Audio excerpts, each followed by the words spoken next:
नमस्कार. मी सौ कीर्ती प्रदीप शेंडे, दक्षिण हनुमाननगर मंडळ अध्यक्षा. 28 मध्ये राहते, 28 क मध्ये राहते आणि याआधी मी वार्ड महामंत्री म्हणून काम केलेलं आहे. त्यानंतर प्रभागाची अध्यक्ष झाले, त्यानंतर दोनदा दक्षिणची महामंत्री झाले आणि आता हनुमाननगर मंडळ दक्षिणचे अध्यक्ष म्हणून कार्यरत आहे.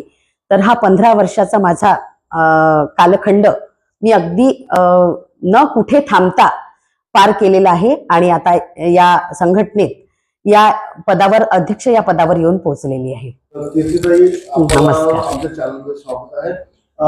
यावेळेस प्रभाग 28 ला आपलं भारतीय जनता पक्षाकडून आपलं नाव चर्चेमध्ये आहे. संभावित उमेदवार म्हणून काय सांगाल?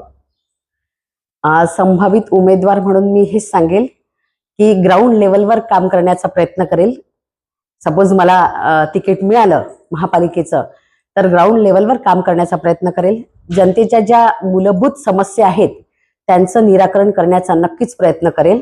आणि मूलभूत समस्या म्हणजे तुम्हाला माहितीच आहे की पाणी, लाईट्स, कचरा गाडी, कचरा या मूलभूत समस्या आहेत. तर यावर जास्त भर देईल आणि बाकीची जे कामे आहेत ते तर आहे, रस्त्याचं डांबरीकरण म्हणा किंवा सिमेंटीकरण ते तर म्हणजे झालेलंच आहे. शक्यतोवर बहुतांश ठिकाणी आमचे आमदार मोहनभाऊ मते यांनी केलेलंच आहे. काही राहिलेली जे आहे उर्वरित कामे करण्याचा नक्कीच प्रयत्न करेल.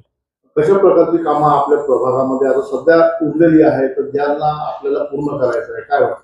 कुठे कुठे गढर लाईनचे प्रॉब्लेम्स आहेत.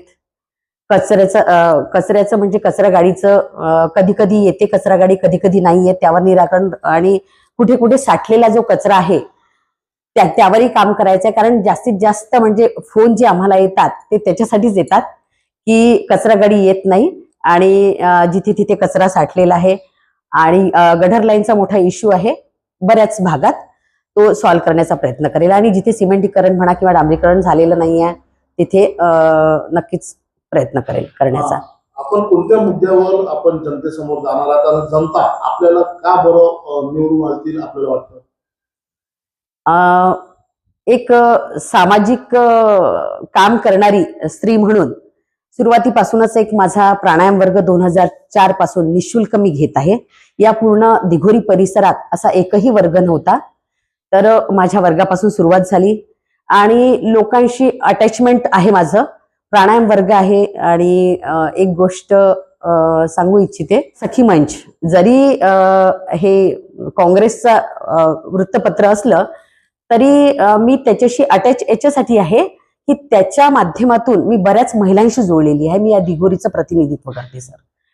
समाज, बावणी कुणबी समाजामध्ये मी महिला मंडळामध्ये उपाध्यक्ष आहे आणि इतरही अशा म्हणजे आमचे जे एरिया आहेत त्या एरियानुसार BC असो किंवा अजून काही त्यांची कामे असो नेहमीच करण्याचा प्रयत्न करते. आणि सगळ्यात मोठं म्हणजे भाजपचं काम हे मी 15 वर्षापासून संघटनेत करत आहे. आणि कोणतीही आशा न बाळगता म्हणजे कोणतेही मी असा विचार सुद्धा कधी केलेला नाही की मला तिकीट मिळेल. नाव टाकण्यात आलं आणि सामोर गेली. कधी कोणाकडे मी मागायला गेली नाही, पद सुद्धा मी मागितलेलं नाही आहे. ते आपोआप मला माझ्या कामामुळे मिळालेलं आहे आणि अशी थोडी उन्नती झालेली आहे. तर नक्कीच मला असं वाटते की जे काम करतात त्यांचा विचार भाजप पक्ष हा म्हणजे करतोच. तर कदाचित माझ्या बाबतीत असंच असेल. तर नशिबाने जर साथ दिली तर नक्कीच विचार करेल. आपण जनतेसमोर प्रतिनिधित्व करत आहात, जनतेसमोर आपण राहिलेले आहात आणि जनतेचे प्रश्नही काय, आपण काय काय कोणते कोणते प्रश्न आहेत त्यावर आपण विचार करणार. कोणत्या प्रश्नावर जनतेचे आजपर्यंत सुटलेले नाही? बरेच प्रश्न आहेत. आता मी तुम्हाला सांगितलं होतं गढर लाईन बाबतीत आहे. आणि आता मोठे प्रश्न म्हणजे बाकीचे सगळे कामं तर झालेलेच आहे, पण छोट्या छोट्या भागात इकडे मागच्या साईडला वगैरे आहे अशा समस्या. कुठे कुठे म्हणजे जिथे सिमेंटीकरण होऊ शकत नाही अशा छोट्या छोट्या गल्ल्या आमच्या भागात इकडे आहेत मागच्या साईडला. तिथे डांबरीकरण करण्याचा आणि जे राहिलेले उर्वरित कामे आहेत ती करण्याचा नक्की प्रयत्न करेल. आपण एक महिला आहात, महिला सशक्तीकरण, महिला रोजगारांसाठी, महिलांच्या रोजगारासाठी पण विचार करेल. कारण ते आजच्या काळात ती गरज आहे आणि याआधी पण आम्ही प्रयत्न केलेला आहे पण तो सफल झालेला नाही. कारण वरपर्यंत आम्ही महिलांची नावे वगैरे देऊन सगळी तयारी झालेली होती, पण कुठेतरी अडचण येत होती. तर महिला रोजगारासाठी नक्कीच प्रयत्न करू. महिलांच्या त्या बचत गट आहेत, बचत गटांच्या माध्यमातून आम्ही बरेचदा आमचे कार्यक्रम झाले भाजपच्या माध्यमातून. ते संघटनेमार्फत आम्ही बचत एक हे सुद्धा घेतलेलं होतं, शिबिर वगैरे. तर तेही सक्सेस झालेलं होतं त्या बचत गटांच्या माध्यमातून. आणि महिलांसाठी अजून काय करता येईल यावर विचार करण्यात येईल. प्रभात भाजपा पक्षामुळे, भाजपाच्या आज सत्तेमुळे चकाचक आहे. कोणती कमी नाही ना, पाण्याची कमी आहे, विजेची नाही कमी नाही, आहे, कशाचीच कमी नाही. पण जर आपण जातो जेव्हा निवडणुकीमध्ये आपण उभे राहणार, तर त्या निवडणुकीमध्ये आपले कोणते कोणते मुद्दे आपण समोर मांडणार आहात? मुद्दे म्हणजे जर जनतेने साथ दिली तर बाकीचं जे आहे, बऱ्याच महिलांचा आता रोजगार जो तुम्ही म्हणालात, तर रोजगार ही एक मोठी समस्याच आहे भाऊ. तर महिलांसाठी काहीतरी करण्याचा नक्कीच प्रयत्न करू. आणि उर्वरित जी छोटी मोठी कामे आहेत ती पण करण्याचा प्रयत्न नक्कीच करेल.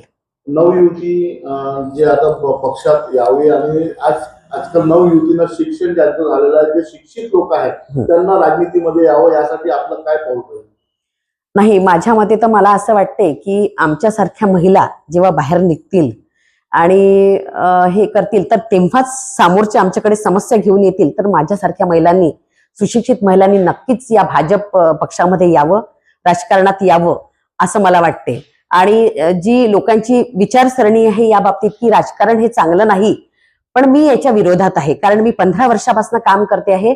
तर मला असा एकही अनुभव आलेला नाही की तुमच्या चारित्र्यावर म्हणा किंवा कशावर तुम्ही जर चांगले असाल तर नक्कीच पक्ष तुमच्या पाठीशी आहे आणि कुणीही तुम्हाला काही म्हणू शकत नाही. तेव्हा माझी अशी सर्व स्त्रियांना विनंती आहे, महिलांना विनंती आहे की राजकारणाला त्यांनी भ्यायला नको आणि यायचा नक्कीच प्रयत्न करायला पाहिजे.